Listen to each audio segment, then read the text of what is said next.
Imagine for a second, you're stepping up to a podium to deliver a speech. Like a speech you have been writing for the last decade. Right, something you put your whole life into. Exactly. You've spent years doing all this grueling grassroots work, building your reputation, talking to literally every single person in your community. Yeah. And, you've spent every last dime of your savings to get this one single opportunity to make your case on a national stage. Oh, the pressure would be immense. It's massive. So you walk up to the microphone, you look out at the crowd, and just as you open your mouth, some official steps out from the wings. Okay. And they just cover the microphone and hand you a piece of paper. The official whispers, "You can't use your own name today." Wait, what? Yeah. They say, "We have decided you are going to be called something completely different. All that branding, the whole identity you built to connect with these people, just erase it. Wow. You are wearing our uniform now, or, well, you don't speak at all." I mean, that forces just a massive psychological crisis right at the finish line, because it immediately signals that the merit of your work is totally secondary to the control of the administrators, right? Exactly. You are basically being told that the system owns your identity. And that just puts you in an impossible position. I mean, do you swallow your pride and accept this forced alien identity just so you can stay in the game, try to do some good? Right. Or do you risk absolutely everything, your time, your money, your one chance at the mic, to fight for your fundamental right to simply be who you say you are? That is such a huge risk. It is. And that is the very real, intensely high-stakes dilemma at the center of our today. We are exploring the honestly extraordinary and ongoing story of Arnab Khan. Right.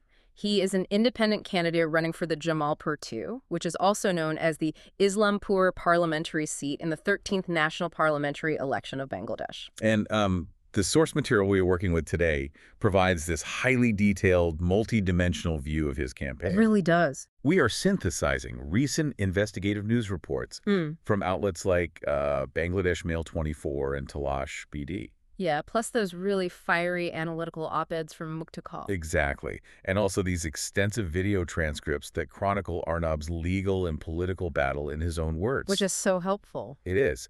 And our mission here is to take what sounds on the surface like a minor bureaucratic squabble over a picture on a piece of paper. Right, a logo, basically. Yeah, and reveal how it exposes the massive structural architecture that independent candidates are forced to navigate. We're going to see how a fight over whether a candidate gets to use a tiger or a horse as their election symbol escalated into a massive showdown at the Supreme Court of Bangladesh. It's wild how far it went. It really is. But before we get into the nuts and bolts of that, I need to make a very clear note for you listening. Our sources today are deeply embedded in a highly charged political climate. Very charged. They contain very strong political opinions, pointed critiques of entrenched government systems, and, direct references to recent massive political revolutions in Bangladesh. Right. The landscape shifted dramatically. Right. So we want to state unequivocally that our goal is not to endorse any political side, any specific party, or any ideological viewpoint. No, sure. We are here strictly to impartially report on the arguments Arnab is making and the systemic issues he is highlighting. We're basically just acting as your guides through the perspectives presented in these sources so you can understand the mechanics of this conflict. Okay, let's unpack this. To understand the mechanics, I think we first have to understand the fundamental currency of a political campaign in this specific democratic context. Yeah, and it all revolves around the election symbol. Arnab Khan entered the race for the Jamalpur II constituency as a valid, legally recognized independent candidate. Which is an important distinction. It is. And for his campaign identity, he selected the tiger symbol, known as Bag in Bengali. Let's talk about the visual language of voting for a second, because I feel like this is crucial. In some democratic systems, the focus is almost entirely on the candidate's written name, right? Or their political party's initials. Okay. But in Bangladesh, and really across much of South Asia, the symbol carries a completely different weight, doesn't it? Oh, it carries an existential weight. You have to factor in things like historical literacy rates, rural communication networks, and just the sheer visual noise of a crowded ballot. Right. A ballot can be overwhelming. Absolutely. In a constituency where not every single voter may be able to quickly read a long list of complex names in small print. Yeah. Or where visual communication is just the most effective way to unify a really diverse population, the symbol is the candidate. It is the primary identifier. So if you are the tiger candidate, your supporters aren't looking for the letters of your name.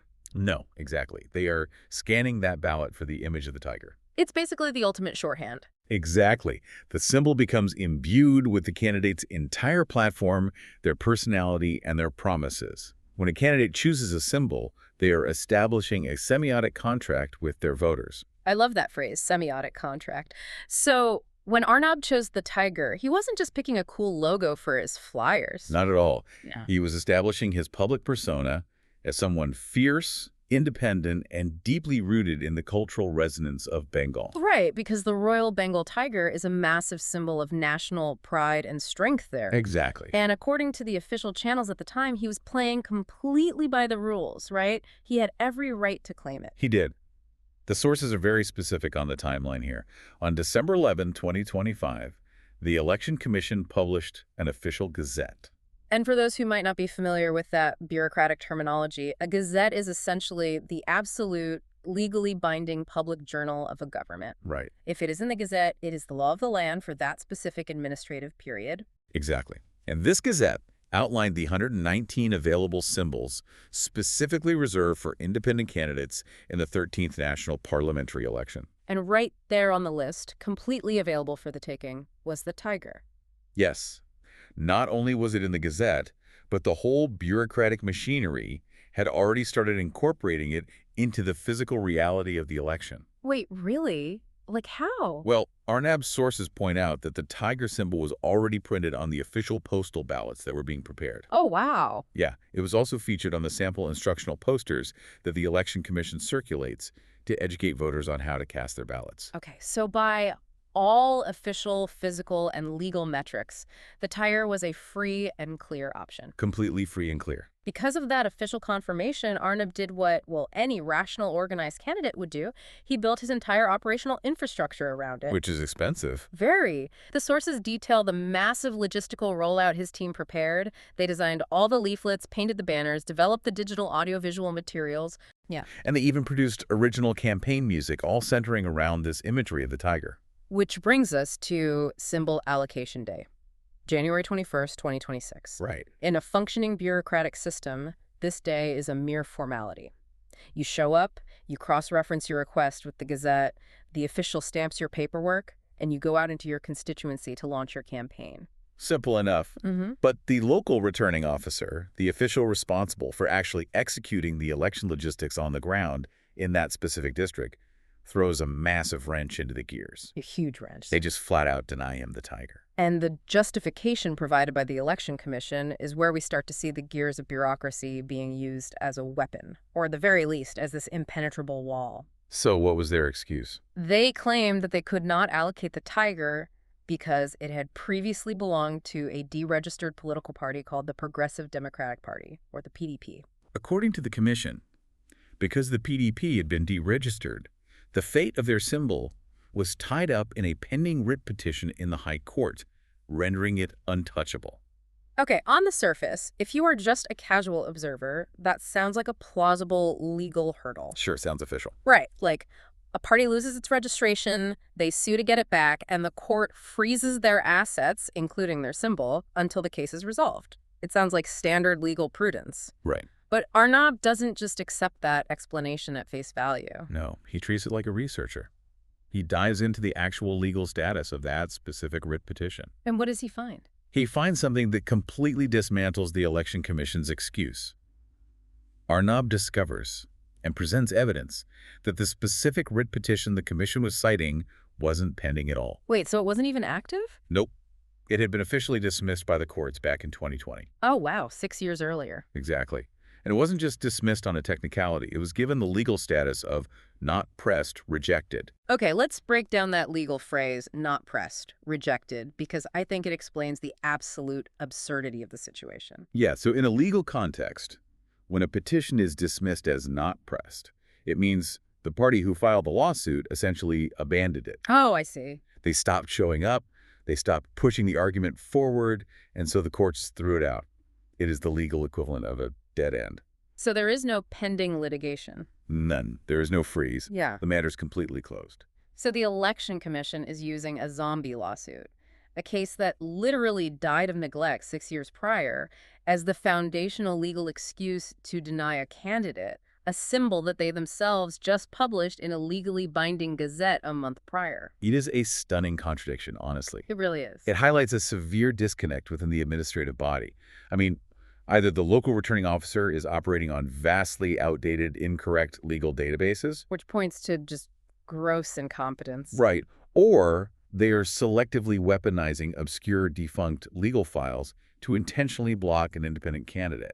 And Arnab's argument leans heavily toward the latter, doesn't it? Very heavily, yeah. And despite Arnab presenting this evidence, despite pointing out the Gazette, the postal ballots, and the dismissal of the 2020 writ, the returning officer refuses to budge. They wouldn't back down.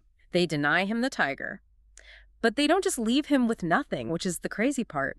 They force an alternative symbol onto him. Yeah, they unilaterally assign him the horse's symbol, or Gora. The economic and logistical devastation of this specific moment just cannot be overstated. Absolutely not. I mean, Arnab is an independent candidate. He does not have access to the bottomless coffers of a major political party. No, he's likely running on crowdfunded money, personal savings, and just the sweat equity of local volunteers. Right. So when the returning officer forces the horse on him at the last second, they are effectively burning his entire campaign budget to the ground. It economically cripples him before he's even made his first real pitch to the voters. Every single leaflet featuring the tiger is now garbage. Just trash. Every banner is useless. The digital ads have to be scrapped. And the sources give us a really visceral look at the cultural capital that was destroyed in an instant here. They do. The video transcripts actually include segments of the campaign songs his team had produced. Oh, the songs, yeah. There is this incredibly upbeat, unifying track with lyrics that translate to "Youths holding hands. Vote for the tiger symbol, Arnab Pai. Forward, the tiger symbol will win this time. The tiger symbol of Islampur." And in rural campaigning, a catchy, culturally resonant song that plays from loudspeakers on auto rickshaws driving through villages it's just one of the most vital forms of voter outreach. It really is. It builds that subconscious recognition. And all of that momentum, all of that carefully crafted psychological connection is instantly neutralized. Yeah, you can't just take a song about the strength and forward momentum of a tiger and dub the word horse over it. No, it doesn't work. The entire semiotic meaning changes. Arnab actually addresses this forced transformation with this brilliant mix of dark humor and profound frustration. I know exactly what quote you're thinking of. In one of the transcripts, he essentially says, "I asked for a tiger and I got a horse. If I wanted a horse, people would call me a donkey out of fear." It's a very sharp, slightly poetic translation. Yeah. But it cuts right to the core of how power dynamics work in these local elections. Well, it really does. He is pointing out that the system is actively trying to humiliate him and alter public perception. Right, because a tiger is a predator. It is independent, fierce, and commands respect. But a horse, in this specific cultural context, is often viewed as a beast of burden. It is something that is ridden, steered, and controlled by a master. Wow, okay. By forcing the horse on him, the bureaucracy is subconsciously telegraphing to the voters that Arnab is not an independent force, but a burdened creature subject to the whims of the administration. So he is recognizing that if he accepts this symbol, he looks weak. He looks like someone who can be pushed around by a mid-level clerk. And if you can be pushed around by a clerk, how are you ever going to fight for the rights of the farmers, the teachers, and the youth in Jamalpur too? You can't. This is the crucial pivot point of the entire thing. A pragmatic, career-focused politician might look at the calendar, look at their dwindling bank account, sigh, and say, "Fine, give me the horse." Yeah, they'd sprint to the printers, take out another loan, and try to make up for lost time on the campaign trail. But Arnab doesn't do that. He refuses to concede his identity. No. Instead of going back to the dusty roads of Islampur to salvage his campaign, he travels straight to the marbled corridors of the High Court in Dhaka. He transitions from a local electoral dispute into a high-stakes legal battle over constitutional rights. And we really need to trace this legal labyrinth, because the timeline here reveals just how incredibly difficult it is for a citizen to force a bureaucracy to correct itself. Okay, let's look at the dates. Just 4 days after the symbol allocation day debacle, on January 25, 2026, Arnab officially files writ petition number 1359 of 2026 in the High Court. Right. He's asking the judiciary to compel the Election Commission to follow their own gazette, And initially, it seems like the system of checks and balances might actually work, right? It does. 2 days later, during a hearing on January 27, the High Court makes a move. The presiding judges issue an oral instruction. Okay. They directly tell the Election Commission's lawyer, who is present in the courtroom, to immediately contact the local returning officer in Jamalpur by phone. And the instruction is explicit, right? Tell the returning officer to withhold assigning any symbol to Arnab until this legal dispute is fully resolved by the court. Exactly. It is a direct intervention.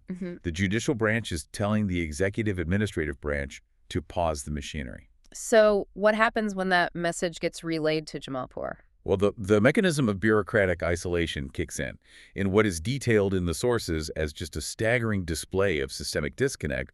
The returning officer assigned Arnab the horse symbol that very same night. Wait, what? Yeah, they completely bypass the spirit of the High Court's oral directive. We have to stop and examine how that is even mechanically possible. How does a local election official just ignore the High Court? Is it political suicide? Are they just incredibly brazen? It comes down to the precise mechanics of administrative law and this concept of impunity by delay. Impunity by delay. Yeah, an oral instruction from a judge, while carrying immense authoritative weight, is not the same as a finalized, sealed, written injunction delivered by a bailiff. Oh, I see. A local official can often hide behind the defense of administrative procedure. They can claim they never received official written notice, or that they were bound by the strict statutory deadlines of the election calendar. Which mandated that all symbols be assigned by a certain date. Exactly. They exploit the latency in the system. Right. They know that by the time the High Court drafts the written order, gets it signed, and physically or digitally routes it through all those labyrinthine bureaucratic channels down to the district level. The damage is already done. Right.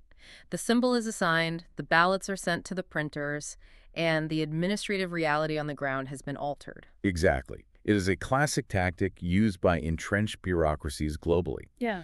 You don't have to win the legal argument if you can simply outpace the judicial process. Whoa. You create a fait accompli, an accomplished fact, that makes reversing the decision logistically impossible without derailing the entire election. And the immediate victim of this latency is Arnab's campaign timeline. Yes. While this jurisdictional tug-of-war is happening, the clock is ticking really loudly.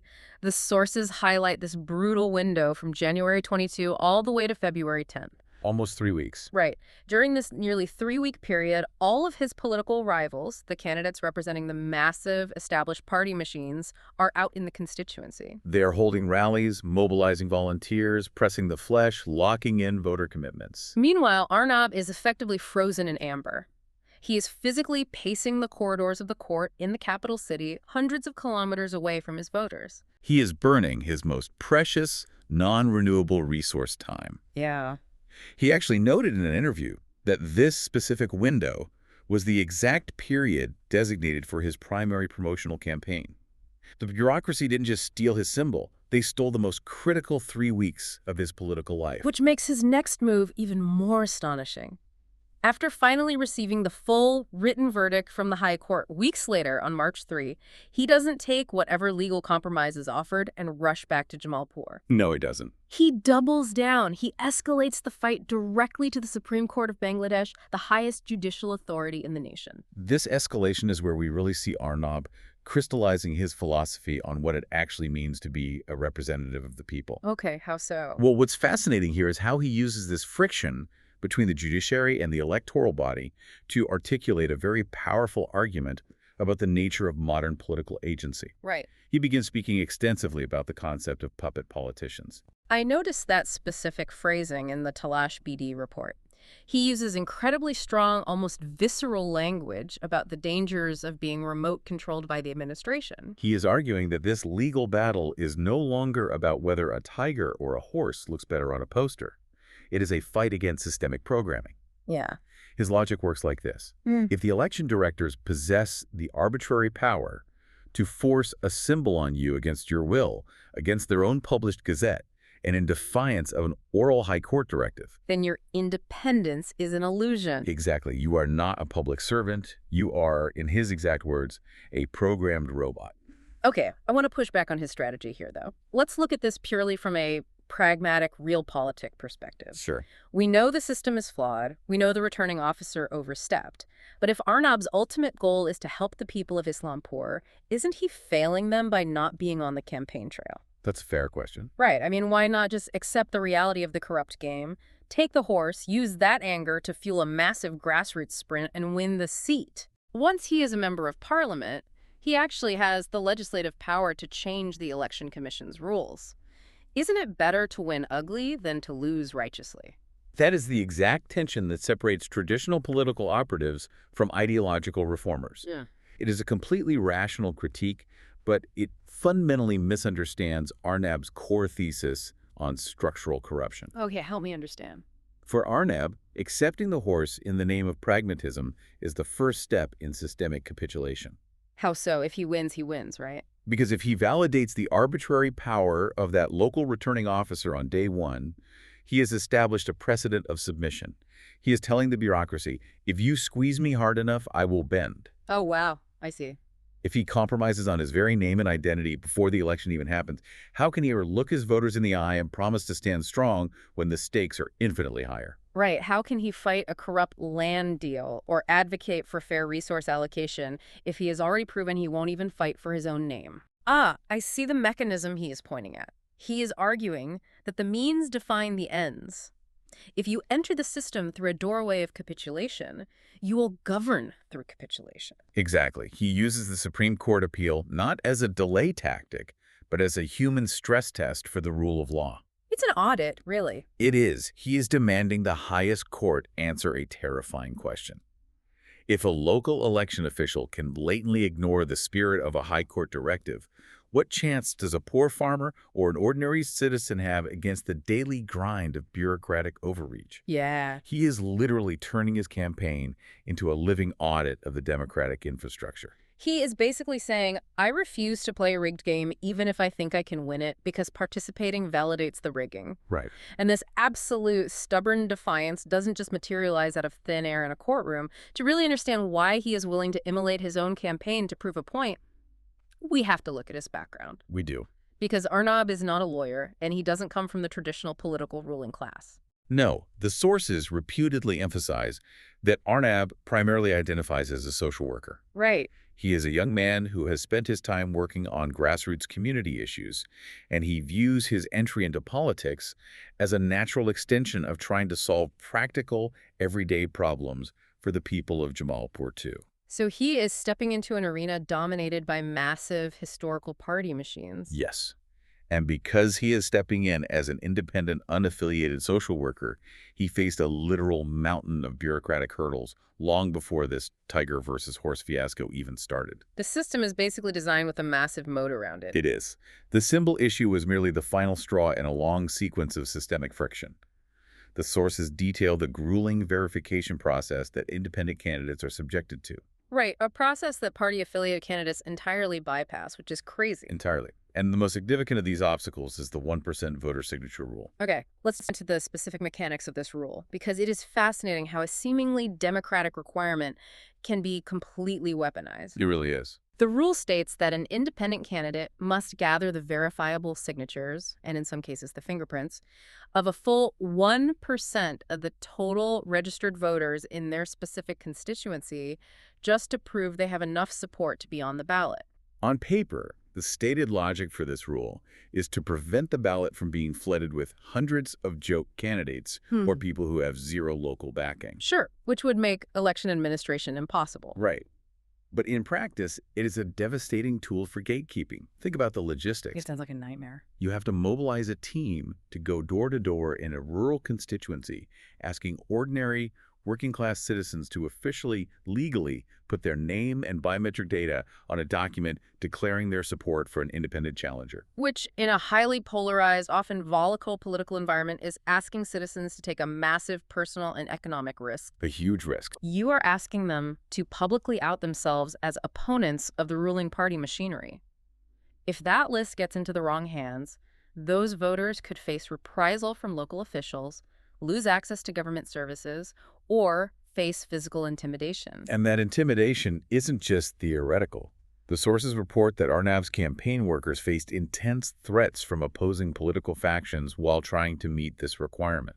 Oh, wow. Yeah, their physical mobility was restricted. They were harassed while simply trying to walk the streets and distribute his manifesto, let alone gather thousands of verified signatures. And even if you miraculously gather all those signatures under those conditions, how does the Election Commission verify them? Do they really have the infrastructure to cross-reference thousands of fingerprints in a matter of days? That is exactly where the hyper-technical invalidation occurs. The commission will randomly select a sample of the submitted signatures and attempt to verify them. Okay. If they find even minor discrepancies, like a signature that looks slightly different than the one on an old voter ID card. Which happens all the time. Right.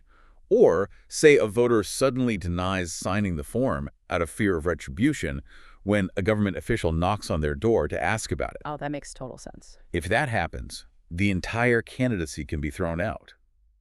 Arnab actually wrote an impassioned open letter to the Election Commission pointing out the harsh, frankly absurd reality of this verification process. He is highlighting the staggering asymmetry in the system. The independent candidate is forced to jump through a logistical minefield, risking the safety of their supporters, Yeah. while the candidates handpicked by the major party machines just stroll right through the front door, automatically placed on the ballot by virtue of their party affiliation. This asymmetry forms the core of his critique regarding democratic integrity versus traditional political party dynamics. The major forces, like the Awami League, historically represented by the boat symbol, or the Bangladesh Nationalist Party, the BNP, represented by the chief of Paddy, they operate massive, well-funded networks. Right. They don't have to prove their viability to a local clerk. Arnab's frustration stems from the realization that the electoral rules are not designed to test the viability of a candidate, but to protect the existing party oligopoly from unaffiliated challengers. There's a moment in the video transcripts where this realization crystallizes into a deeply cynical yet profound observation. I know exactly what you're referring to. Arnab is reflecting on all these insurmountable roadblocks, the intimidation of his workers, the theft of his symbol, and the sheer apathy of the bureaucracy. And he says something absolutely chilling. He notes that if he were a known terrorist, a violent thug, or a local extortionist, he probably would have been granted his rights without a second thought. It is a devastating indictment of how the local administrative power structures calculate risk. Let's unpack the logic behind that statement. Why would a bureaucracy yield to a violent thug but crush a peaceful social worker? Because a corrupt or complacent bureaucracy respects consequence, not morality. Wow. Think about it.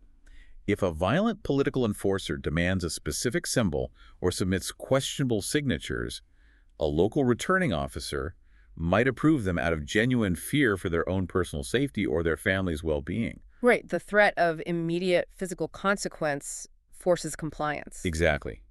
But when Arnab, an educated social worker who believes in the courts, writes open letters, and meticulously follows the legal procedures, makes a demand, the bureaucracy calculates that there is zero physical or immediate threat. They know he won't send thugs to their house. Right. Therefore, they feel perfectly safe ignoring him, stalling his paperwork, and denying his rights. That is an incredibly bleak assessment. The system essentially incentivizes ruthlessness. It does. It teaches citizens that playing by the rules makes you a target for marginalization, while operating outside the law grants you leverage. I mean, if an educated candidate genuinely feels that violence is a more effective bureaucratic strategy than civic engagement, the entire democratic incentive structure is broken. And this is the point where a rational, self-preserving person would pack up and go home. The financial cost is ruinous, the legal system is moving at a glacial pace, and the local administration actively views your peaceful nature as a weakness to be exploited. Yeah, I'd probably quit. But Arnab refuses to quit.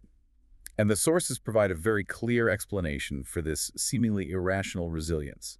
He draws his endurance from a very specific, deeply emotional historical well. Right, the foundational values of the birth of Bangladesh itself. Exactly. This is where the story elevates from a local electoral dispute in Jamalpur to a sweeping patriotic crusade.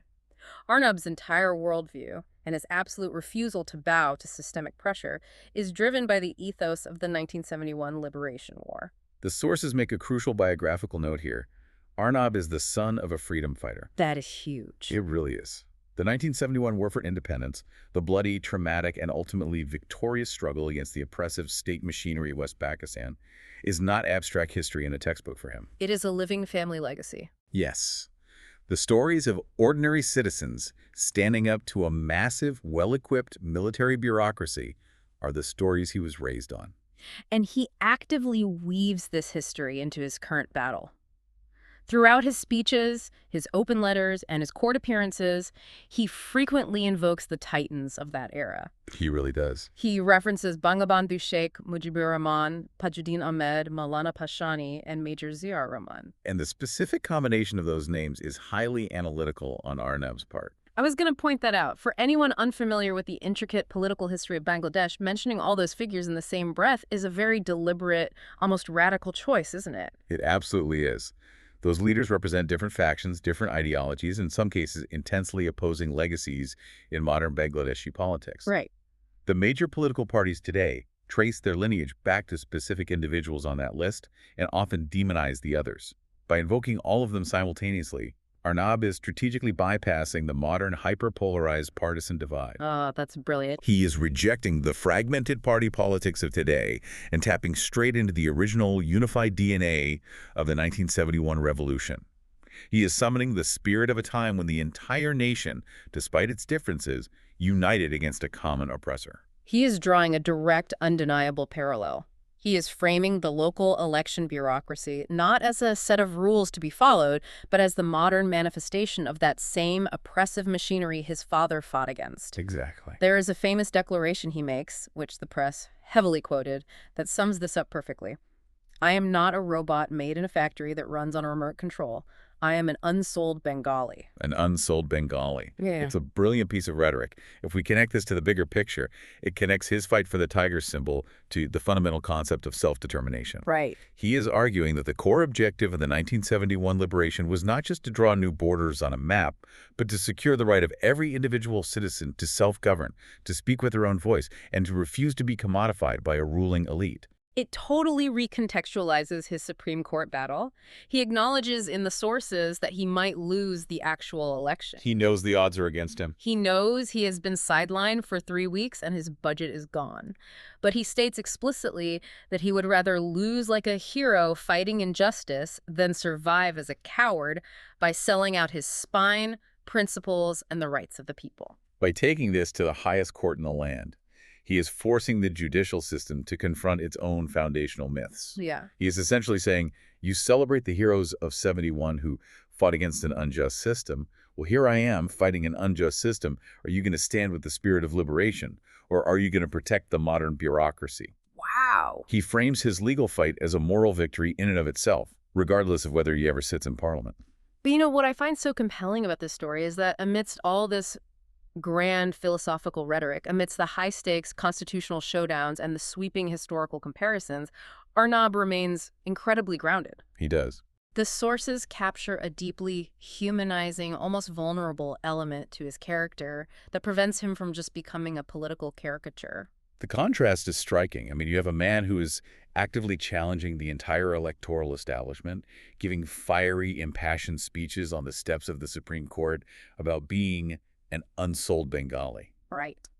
And in the exact same week, he releases an incredibly intimate, emotional message to his constituency in Jamalpur ahead of the Eid holidays. That message is a masterclass in grassroots connection. He doesn't release a slick, highly produced political ad. No. He sends out a message promising to return to his village, not as a politician seeking power, but simply as a son returning home. Yeah. He talks about his deep desire to play sports with the local youth, to go on boat rides on the local rivers, and most poignantly, he talks about just wanting to enjoy his mother's biryani and receive his father's Eid salami. Which is the traditional gift of money given by elders during the festival, right? Yes. It just completely disarms the bureaucratic narrative. It really does. The administration is trying to paint him as a nuisance, a disruption, someone who won't just take the horse and play along. But by highlighting his love for his mother's cooking and local sports, he reminds the voters that he's one of them.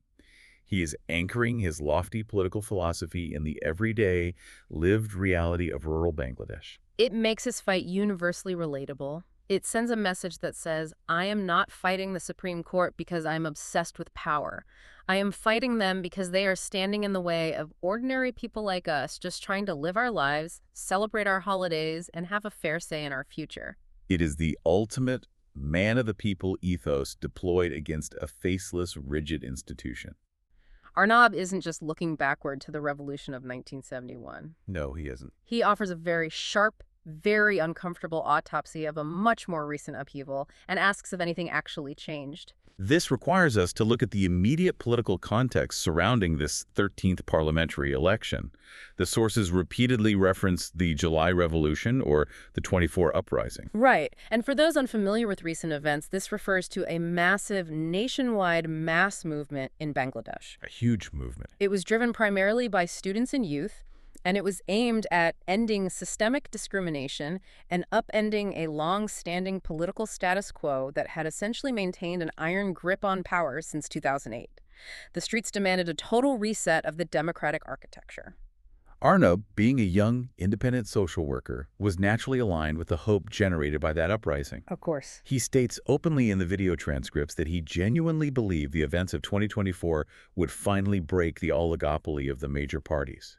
He hoped it would usher in an era of fair elections, dismantle the discriminatory barriers like the 1% signature rule, and allow independent voices to finally be heard without fear of intimidation. He believed the systemic rot had been cleansed. Yes, but then he tries to run for office. He faces the intimidation.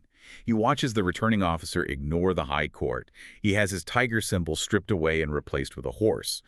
And that optimism violently collides with bureaucratic reality. His resulting observation is profoundly bleak. Based on his ordeal, he concludes that the street revolution failed to penetrate the administrative layer. Yeah. He observes that the system is operating, in his words, just like before. He claims that the bureaucracy and the entrenched political machinery haven't disappeared. They have merely adapted. They are presenting themselves in new ways so we don't realize it. There is a direct quote from him that serves as the thesis for this entire realization. Right. Did the discrimination actually go away? Oh, wait, let me paraphrase. Did the discrimination actually go away? Right. I don't see it. Everything is happening as before. Here is an educated, dedicated candidate who played by every single rule, who represents the exact demographic that drove the 24 uprising, and he cannot even get a mid-level clerk to honor a printed government gazette. This raises an important question about the mechanics of power. Is a bureaucratic system actively immune to revolutionary change? That is the terrifying question. Can a population successfully overthrow a government, change the faces at the very top, but completely fail to dismantle the invisible administrative machinery that actually maintains the day-to-day status quo? It's the realization that changing the CEO of a corrupt company doesn't fix anything if the middle managers are still operating the exact same scams on the factory floor. Exactly. And that is why Arnab's Supreme Court battle is so much more than a personal grievance. It acts as a live, high-stakes stress test for the new political reality in Bangladesh post-uprising. Yeah. If a candidate like Arnab, who embodies the youthful, reformist energy of the protests, loses this fight, it sends a chilling, undeniable message to any future independent candidate across the country. So what does this all mean? It tells them that the revolution was only skin deep. It tells them that despite the protests, the tear gas, and the upheaval, the traditional party machinery remains the absolute only viable path to legislative power. It proves that the system's primary function is always to protect itself from outsiders. When we pull all of these complex threads together, the picture that emerges is one of immense friction between individual agency and institutional inertia. It really is. We started this looking at a seemingly absurd dispute over whether a local candidate gets to use a picture of a tiger or a picture of a horse. But as we have explored, the symbol was never just a drawing. No. It was the catalyst for a citizen testing the absolute limits, the hidden trapdoors, and the structural integrity of a system that claims to be democratic. It exposes the exhausting, often demoralizing reality that in deeply entrenched systems, acting in good faith, operating as a peaceful social worker, meticulously following the legal avenues, often gets you penalized and ignored. Yeah. Meanwhile, the system bends over backward to accommodate the demands of established power structures and those willing to use force. Arnab wears Khan's journey from reading a gazette listing a tiger to facing down a defiant returning officer assigning a horse to pacing the Supreme Court steps while quoting the heroes of 1971 is a masterclass in the sheer stamina required to fight for the fundamental integrity of independent thought. And that is exactly why this specific hyperlocal election in Jamalpur 2 holds universal relevance. You don't have to live in South Asia to understand the profound, isolating frustration of dealing with a bureaucracy that refuses to listen to reason, ignores its own rules, and forces an identity upon you. We've all felt that to some degree. Arnab's fight is a perfect microcosm of the global struggle between the individual seeking to contribute and the institutional power seeking to control. As we wrap up to these fascinating sources, we want to leave you with a final thought to mull over.